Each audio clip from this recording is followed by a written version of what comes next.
आज यहाँ तो कल वहाँ कुछ न कुछ मिला ही करता है। ऐसे में जहाँ हम जमीन पर इतना कुछ पा लेते हैं तो आप खुद ही सोचिए पानी का विस्तार तो जमीन से भी ज्यादा बड़ा है। ऐसे में यहाँ पर कितनी सारी अनोखी चीजें मिलती होंगी, इसका आप और हम अंदाजा भी नहीं लगा सकते। और इसीलिए हमारी आज के इस वीडियो में हम आपको पानी के अंदर मिलने वाली कुछ ऐसी हैरान करने वाली चीजों के बारे में बताने वाले हैं जिसे देखने के बाद आप दंग रह जाएंगे। तो दोस्तों देर किस बात की है, चलिए शुरू करते हैं। दोस्तों जब सन 2018 के जून में यूरोप के आइलैंड में जहाज भेजे गए ये जानने के लिए कि समुद्र की गहराई में अंदर क्या क्या चीजें मौजूद हैं, और जब स्पेनिश शिप में बैठे लोग समुद्री सतह से 3000 फीट की गहराई में गए तो उनकी आंखें पूरी खुली की खुली रह गई, क्योंकि उन्होंने कुछ ऐसा देखा जो उन्होंने कभी नहीं देखा था। क्योंकि दोस्तों इतनी गहराई में उन्होंने बहुत ही सुनहरे रंग का जंगल देखा जिसमें अलग अलग तरह के पेड़ पौधे मौजूद थे। जी हाँ, समुद्र के अंदर मौजूद ये जंगल वाकई हैरान करने वाला था। और उससे ज्यादा हैरान करने वाली चीज और कुछ नहीं बल्कि वहां मौजूद समुद्री जीव थे जिन्हें आज तक खोजा नहीं गया था। और इस जगह की इसी खासियत की वजह से इसे नेचुरल मरीन रिजर्व की श्रेणी में डाल दिया गया, ताकि यहाँ पर मौजूद नए प्रकार के जो जीव हैं वो पूरी तरह से सुरक्षित रहें। और आने वाले कुछ समय में हम उम्मीद करते हैं कि इन जीवों के बारे में पता लगा लिया जाएगा।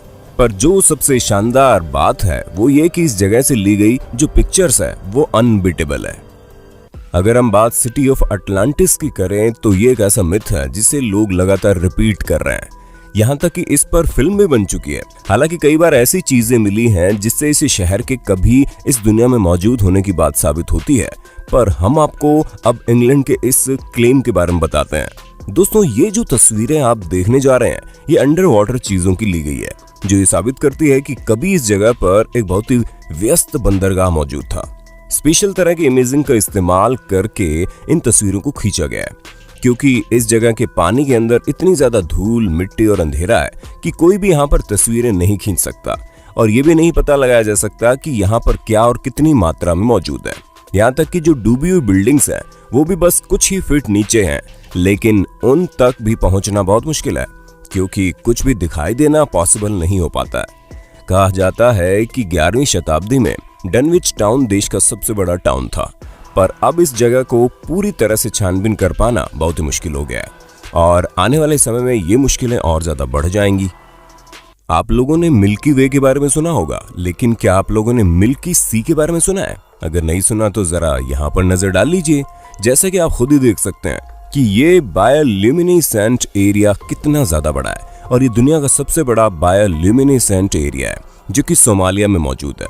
हालांकि वैज्ञानिकों को इसके बारे में पूरी तरह से 2005 के पहले पता नहीं था, क्योंकि जो कोई भी इस जगह के बारे में कुछ बोलता तो वैज्ञानिक इसे कुछ न कुछ कहकर टाल देते थे।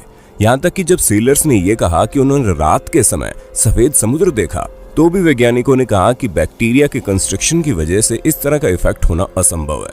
लेकिन स्टीव मिलर नाम का एक वैज्ञानिक जो निर्णय ले चुका था कि वो इस बात का पता लगाएगा कि आखिर यहाँ पर है क्या, जिसके बाद मेट्रोलॉजिकल सैटेलाइट की मदद से उन्हें असलियत का पता चल गया। और जब उन्हें सच्चाई पता चली तो वो खुद भी हैरान हो गए, क्योंकि इस तरह का इफेक्ट एक बैक्टीरिया के कारण होता है। लेकिन अभी भी सवाल बना हुआ है कि ये बैक्टीरिया यहाँ पर इतनी भारी मात्रा में कैसे और क्यों मौजूद है।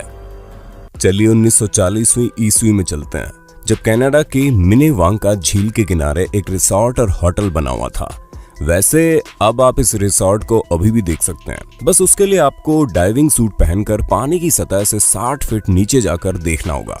हम आपको बता दें कि ये रिसोर्ट सबसे पहले 1888 में खुला था, जहां सभी तरह की सुख सुविधाएं मौजूद थी। लेकिन सेकेंड वर्ल्ड वॉर के दौरान ये निर्णय लिया गया कि इस झील के पास बहुत बड़ा हाइड्रो इलेक्ट्रिक पावर प्लांट लगाना है, और ऐसा करने के लिए झील का स्तर बढ़ाना होगा, जिस वजह से करीब 100 फुट की ऊंचाई तक पानी पहुंचाया गया। और ऐसे में ये रिसोर्ट पानी में पूरी तरह से मिलता हुआ चला गया, और अब जो कि 2 सालों से पानी में रहने के कारण ये पूरी तरह से प्रिजर्व हो गई है, जहां अभी भी कई सारे डाइवर्स इस शानदार रिसोर्ट को पानी के अंदर देखने आते हैं। हालांकि इस जगह में जो टेम्परेचर है वो काफी ज्यादा ठंडा है, इस वजह से अगर आप डाइविंग में कच्चे हैं तो इस जगह पर जाना किसी भी खतरे से कम नहीं होगा। हालांकि ये तो एक डूबा हुआ रिसोर्ट है, पर चलिए आप हमें कमेंट करके ये बताइए कि आपका फेवरेट होटल या रिसोर्ट कौन सा है। अब अगर हम ट्रेन के इतिहास की बात करें तो दोस्तों 1804 में सबसे पहले स्टीम पावर्ड रेलवे जर्नी की गई और उसके बाद से तरह तरह की ट्रेन्स बनाई जा रही हैं। और आज तो हाल ये है कि इतनी हाई स्पीड ट्रेन बन चुकी है जो आपकी आंखों के सामने से निकल जाएगी और आपको पता भी नहीं चलेगा। ऐसे में जो ट्रेन पुरानी होती है उनका क्या हाल होता है, अब आप लोगों ने कई बार कई तरह की वीडियोस में देखा होगा, पर हमारी आज की इस वीडियो में हम आपको ऐसी जगह पर पाई गई ट्रेन के बारे में बताने वाले हैं जिसकी किसी को भी उम्मीद नहीं थी। क्योंकि यूनाइटेड स्टेट्स के न्यू जर्सी में 1850 की 2 स्टीम पावर ट्रेन पाई गई।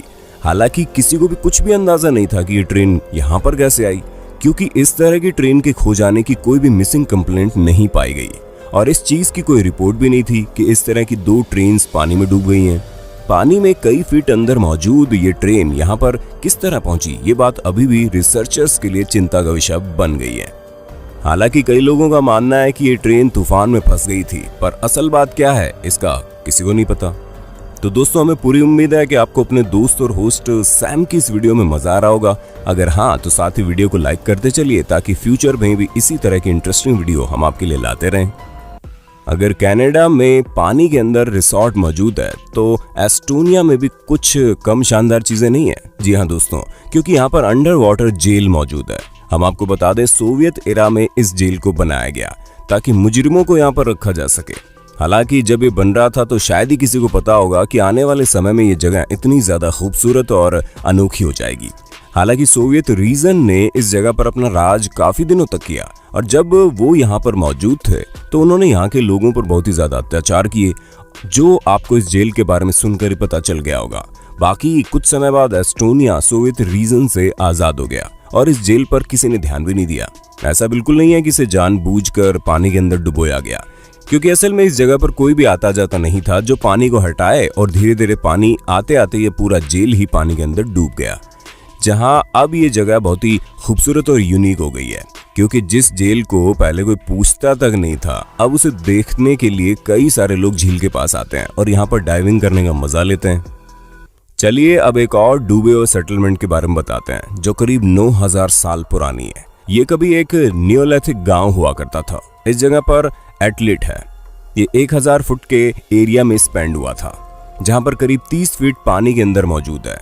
इसके बारे में किसी को भी पहले से नहीं पता था। वो तो 1984 में मरीन आर्कियोलॉजिस्ट एहर्ड गलीली ने इस जगह को ढूंढ कर निकाल लिया। हम आपको बता दें इस पूरे गांव के बीच में एक रहस्यमय गोल आकार का पत्थर मौजूद है जो आप स्क्रीन पर भी देख सकते हैं। ये फ्रेश वाटर स्प्रिंग से पूरी तरह से घिरा हुआ है और इसके अलावा इस जगह पर घर और बाकी चीजें बनाई गई है। वैज्ञानिकों का मानना है कि मेडिटेरियन वॉल्केनो के स्फोट की वजह से जो सुनामी आई थी उसी कारण ये गांव पूरी तरह से पानी में डूब गया। और तो और इस जगह पर मौजूद जो कंकाल पाए गए उन पर रिसर्च करने पर पता चला कि सुनामी के आने से पहले यहाँ के लोगों में एक गंभीर बीमारी मौजूद थी। दोस्तों हमने अपने वीडियो की शुरुआत अंडर वाटर फॉरेस्ट से की थी जो कि दिखने में बहुत ही शानदार था। चलिए अब हम आपको अंडर वाटर रेन फॉरेस्ट दिखाते हैं जो कि उससे भी ज्यादा शानदार दिखाई देता है। सबसे पहले हम आपको बता दें कि ये अंडर वाटर रेन फॉरेस्ट सालों से यहाँ पर नहीं है, बस ये जल्दी की ही बात है जहाँ पर ये नेचुरल तरीके से जमीनी सतह पर था, लेकिन भारी मात्रा में बाढ़ आने के कारण ये रेन फॉरेस्ट पूरी तरह से पानी में विलीन हो गया। इसकी सबसे शानदार बात यह है कि इसके आसपास पूरी तरह से साफ पानी मौजूद है जिससे आप यहाँ का नज़ारा बहुत आराम से देख सकते हैं। इसके अलावा आप कई सारी मॉडर्न चीजें भी यहाँ पर देख सकते हैं। अब जैसे कि आप इस ब्रिज को देख लीजिए जो हाइकर्स के लिए बनाया गया है। ब्राजील के रियो में मौजूद ओल्हो डी अल्गुआ के बारे में अब ये कहा जाता है कि ये जगह पहले से भी और ज्यादा खूबसूरत दिखती है, जो कि सच भी है। पर यह सिलसिला ज्यादा दिनों तक नहीं चला और पानी सूख गया, जिसके बाद ये जगह वापस से जमीनी सतह पर आ गई और जो भी कहिए ये है बहुत खूबसूरत। वैसे दोस्तों आपको दुनिया की सबसे खूबसूरत जगह कौन सी लगती है, हमें कमेंट करके तो बता दो। तो दोस्तों उम्मीद है कि आपने आज पानी के अंदर मिलने वाली कुछ अनोखी चीजों को देखा होगा जो शायद ही आपने कभी देखी होंगी।